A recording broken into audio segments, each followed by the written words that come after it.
Hello and a very warm welcome to the Universal Orlando Resort here in Florida and this week's episode of Screen Park Worldwide, the show.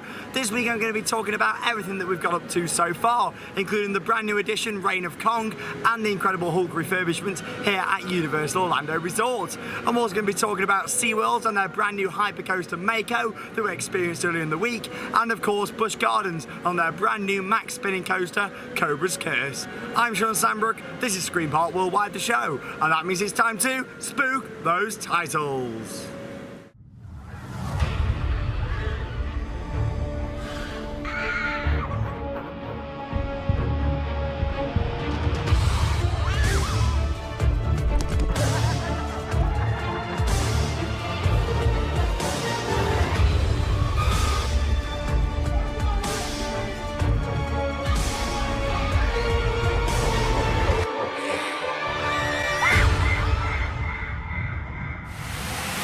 And as always, a very warm welcome to this week's episode of the show here from Universal Orlando Resort. Now, before I talk to you about all the different attractions I've experienced in our first week of the trip, I'm going to firstly talk to you about the vlogs that I've got online on the channel.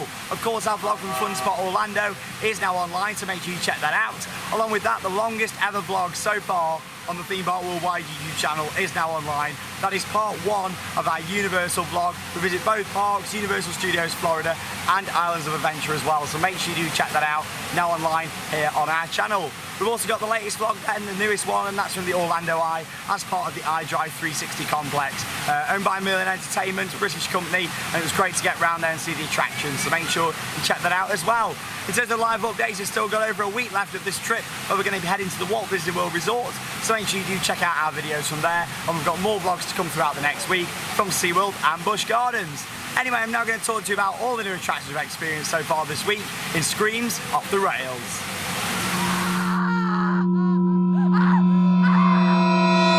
So what are my thoughts to the new additions that I've experienced here so far? We're going to start off then with Islands of Adventure. It's located just behind me. So we'll start off with the two new additions, which is Skull Island Reign of Kong and the Hulk Coaster. Now the Hulk Coaster is a B&M ride that opened back in 1999.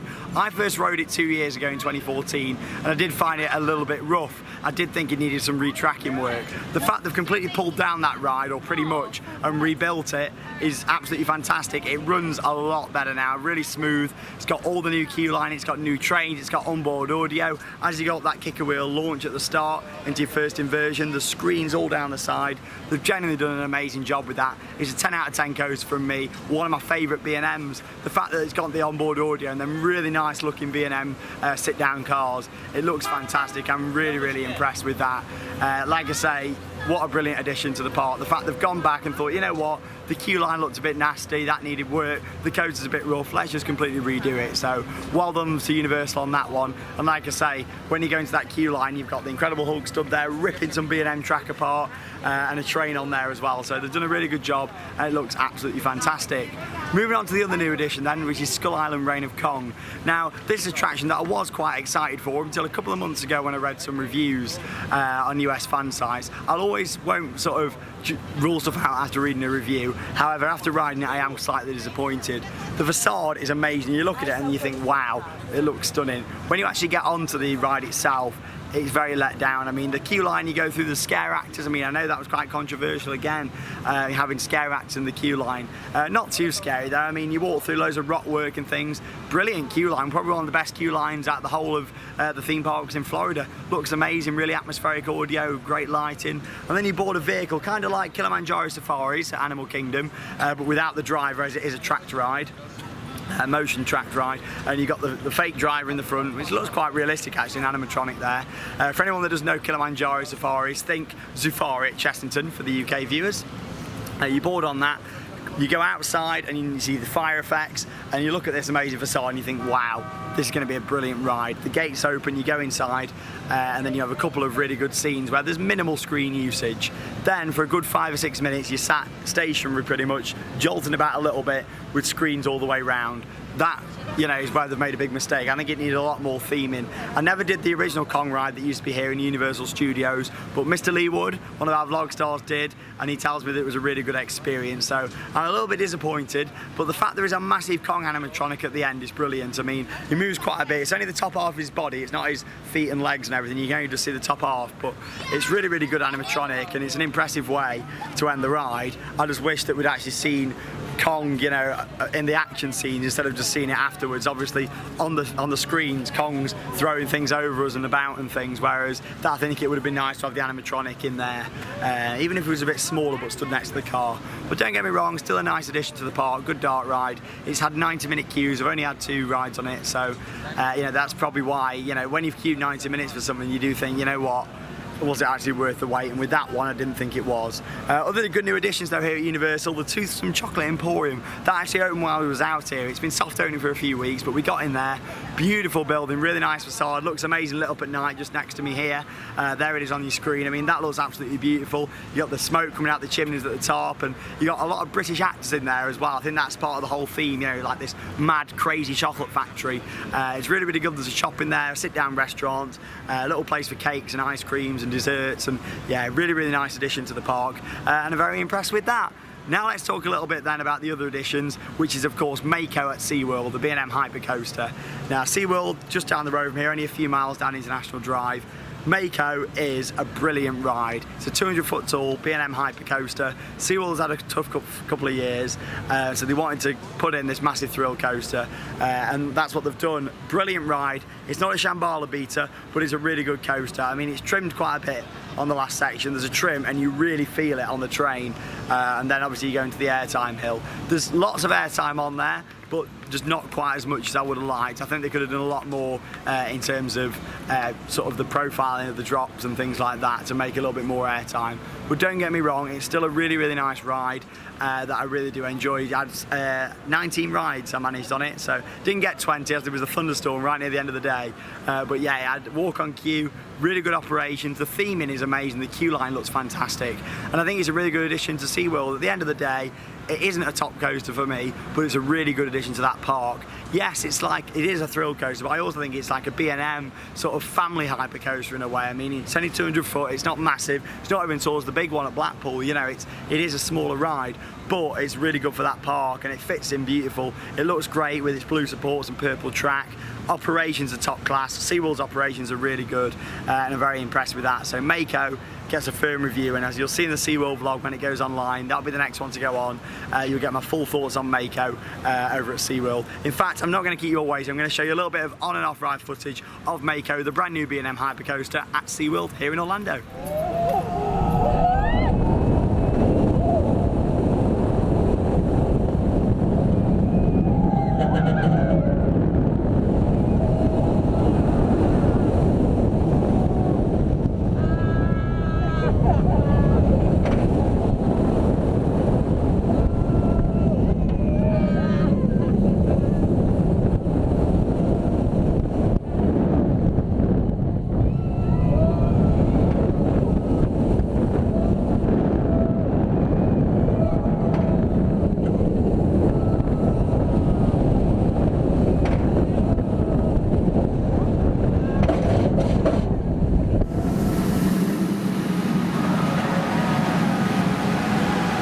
And there it is, Orlando's tallest, fastest and longest roller coaster at SeaWorld Orlando. I was speaking to quite a few people from America in the queue line, and they were all saying how they've never done a hypercoaster before, so they rate it really, really highly. So well done to SeaWorld on putting in that ride. Now SeaWorld Parks and Entertainments also own Busch Gardens. Now SeaWorld's always been known as the park with all the marine life and of course some really good family rides, and then you've got Busch, which is known as all your wild animals and some wild rides to go along with it.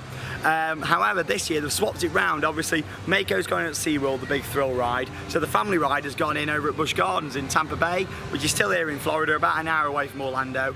And this, I loved it. The queue line is absolutely amazing. You can see some shots of it on your screen. You got some projection mapping, and it really does look fantastic. All about this curse, and you go round, and it's a really strange theme. You got all candles and things flickering in the queue line, and excavation going on, like wheelbarrows and hammers in the queue. Yeah, it just looks absolutely awesome. Massive projection show in there as well. There's 2 different shows that runs, and then you get onto it. It's a Mack Prize unique spinning coaster, and I absolutely loved it. One of my favourite family coasters there is out there. Some brilliant theming all the way around it. You know, a brilliant ride. I gave it a 9 out of 10, I think, in the vlog. You know, I think there's a few little bits. Yeah, the coaster isn't very intense, but it is a family roller coaster, so you've got to think about that. You know, I'm not the target market for that ride, but the families are.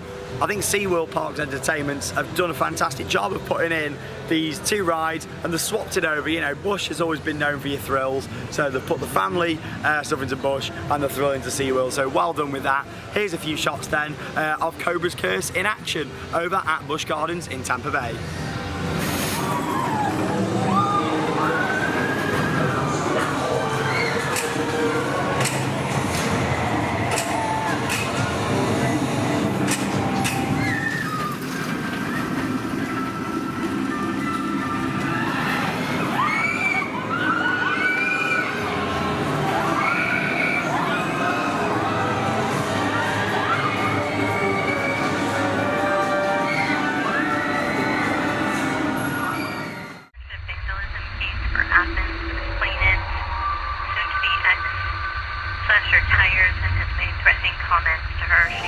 Welcome to Mystery Merchandise, where this week we're going to do it vlog style here in the Universal Studios store in City Walk. And here she is, she's going to help me present this one, aren't you? So what have we got then? We've got some items from Halloween Horror Nights 26. This is the official event shirt just here.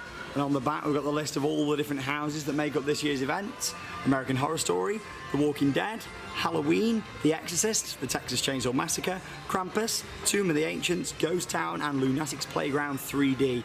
They're all your different houses, along with, you got your scare zones in there as well. I mean, a really fantastic event. The vlog is still to come. This is quite nice over here as well. You've got like a big poster. I mean, that'll work quite well in the world of theme parks. I think I should get that one. Comment below. And then, of course, the mug just here as well. I mean, that is really, really nice. Definitely going to be picking up one of those in a second as well and making sure that comes back to the world of theme parks. Now, talking of Halloween, I know you're all enjoying Scream Park Worldwide so far, and especially last week when we released the first episode of Who Killed Shawn Sanbrooke. The first episode of 4. Now, I know you've all been going crazy over it this week. You're all waiting for them hashtags to be revealed, and next Wednesday the hashtags will be revealed. But it is now time for part 2 of Who Killed Shawn Sanbrooke, our fantastic Halloween series here on Scream Park Worldwide. It is family friendly, don't worry about that, there's nothing too scary in it, but just make sure you enjoy it, and I want you all to get involved with this one. Who has done it? We'll soon find out. It's time for the next episode of Who Killed Shawn Sanbrooke.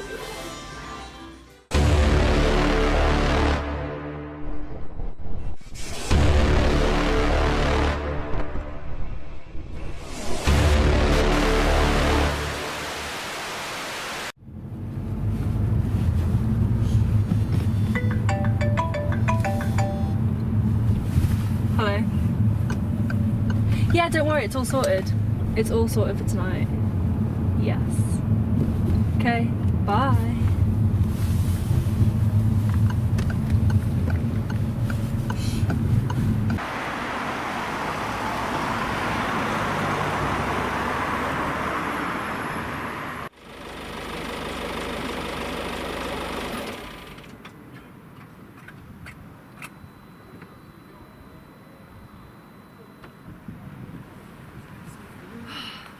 Can't wait for that Wetherspoons now to Drayton Manor. Yeah, I need a nice beer, a burger. Yeah, I'll have my classic ribs and chicken. Just check it off. I know, it's good today, Drayton, I enjoyed it. Yeah, what's been your highlight? Shockwave as always. Shockwave? Yeah. Don't you mean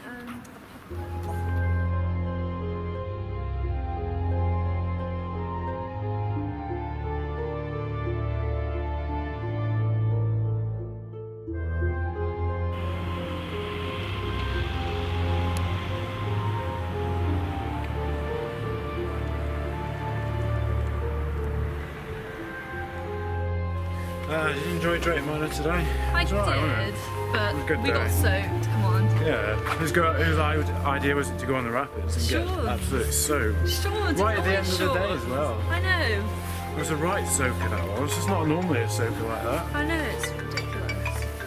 Alex is ringing. Alex. Alex? What's up, mate? Right. Alex, just calm down, mate. Calm down. What's up? Right. Apparently Shawn's gone missing.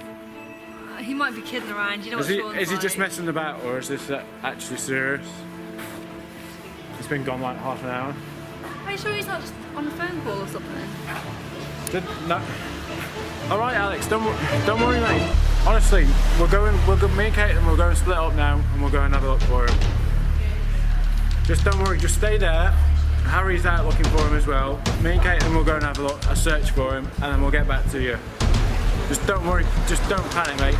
Everything will be fine. We'll find him. Don't worry. All right. I'll see you in a bit, mate. Try, mate. Try.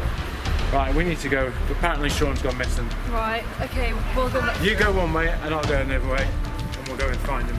Okay, we'll meet. Harry's out searching for him as well, so we need to get going. Oh mate, you would see Yeah, what mate. I'm Yeah. Do you enjoy the channel? Yeah, I love it, mate. Good, mate. Right, I need to go, mate. Sorry, serious man.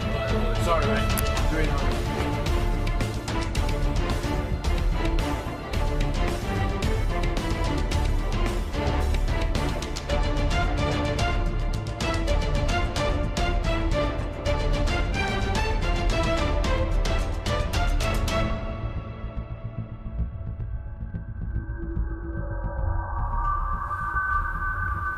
Shawn! You down here, mate? Shawn!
Oh, there we go. Who has killed Shawn Sanbrooke? I hope you're enjoying our Screen Park Worldwide series so far. Like I said, we had so much fun, me and the vlog stars filming it, so I hope you really get immersed into it and really enjoy it. Of course, there is going to be some prizes involved as well, so after next week's episode, there will be some hashtags that are going to be released on the video. It's your chance then to use those hashtags on social media, and then the winner, so if you've picked the right person who's done it, will then go through all them people who've hashtagged that person's name to pick winners for theme park tickets and that sort of stuff. So it's going to be a really good fun section, so make sure you get involved in Who Killed Shawn Sanbrooke.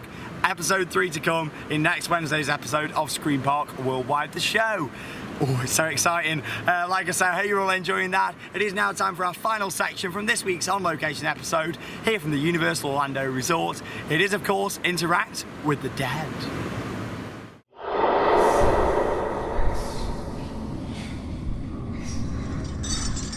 So it is time for Interact with the Dead. First off then, people who've had photos with me over the past few weeks. First off then, we have got Archie. There we go, thank you very much for sending in your photo. Moving on to Craig. There we go, hope you're enjoying there, being at Universal on the main plaza. Thanks for sending your photo in. We've then got Aaron just there as well. Thank you very much for sending it in, Aaron. Moving on then, we've got Shane. Thank you for sending in your photo for us here on the show. We've then got Alice just there as well. Great to meet you. We've then got Jennifer, so thank you very much for sending that in. And finally, we've then got Jan. If you do see me at the parks, make sure you say hello, then you can have a photo and we'll put it here on the show. Next up then, we've got some other selections of photos. We've got Ryan with a big one photo there, so thanks for sharing that. Callum also with a big one on-ride photo from Blackpool Pleasure Beach. Blackpool feels so far away right now. Well, it is so far away right now, but it's cold back home. It's lovely and hot. It's been about 34 degrees most days over here, so having a great time. Thanks for your photo. Chrissy's got a Furious Bacco on-ride photo just there as well. Alex has then got a big one on-ride photo, so thanks for that. Liam with a Rapids on-ride photo. Love a good Rapids. There's a good one here. Popeye, really good in Islands of Adventure. Christian there has got another photo, so thank you very much for sending that in. And then you got Carl's channel with an Apocalypse on-ride photo. Thank you for that, Carl's channel. And finally, James with a Smiler on-ride photo there as well. Moving on then to merchandise, you got Lewis with a fantastic merch collection, so thanks for sending that in for me. And also Paul with his Colossus resin. Also then some big happy birthday this week to Lee Chapman and also to Alice as well. Thank you very much for all of your continued support, and I'm glad you enjoy watching Theme Park Worldwide. Of course, that is the end of this week's episode of the show. I hope you've enjoyed it on location here from City Walk at Universal Orlando Resort. Next week's episode of the show, we're going to be at Walt Disney World, where we're going to be taking you all around the parks, all the 4 theme parks, the 2 water parks, and of course reviewing their brand new attractions and shows.